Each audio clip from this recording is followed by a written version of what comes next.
Hindi isang aksidente na napapanood nyo ito ngayon. Excited kaming ibahagi sa inyo kung paanong maibalik ang kontrol pagdating sa inyong kalusugan.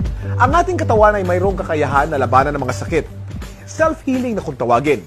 Alam nyo bang may isang halaman na ginagamit pa mula pa noong panahon ng Biblia na sinasabing nagsusupply ng complete nutrition from birth to old age?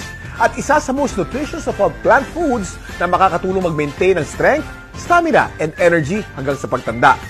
Alam niyo bang Sante Barley lang ang kaisa-isang kumpanya na certified organic barley grass from New Zealand? Ito ay certified by BioGrow na isa sa leading certification agency sa New Zealand. Dahil dito, walang iba pang kumpanya sa Pilipinas ang may organic certification na katulad ng hawak ng Sante Barley. Kaya napakahalagang kilatisin ng maigi ang iba pang produktong nagsasabing certified organic o kaya ay from New Zealand. Iba pa rin ang tunay na certified. Ito yung mahalagang assurance ng kalidad ng produktong iniinom mo. Sure na sure ka sa quality ng organic barley grass mula sa New Zealand ng Sante Barley. Bakit mahalaga na manggaling to sa New Zealand? Ito'y dahil sa napakaganda ang napakalinis na hangin, tubig at ecosystem na matatagpuan sa bayang ito, na kasi sigurong purong-puro at siksik sa nutrients ang barley.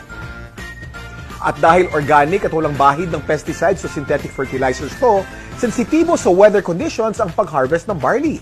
Pinakamaganda at masustansya ang mga sariwang dahon pag ito'y nasa 30 centimeters na ang haba, at ang tips lamang nito ang kinukuha kung kailan spring at autumn ang kasalukuyang klima.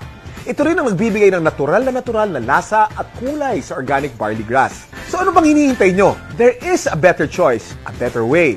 At yan ay matatagpuan sa Sante Barley. This is Kuya Kim, and I'm on grass.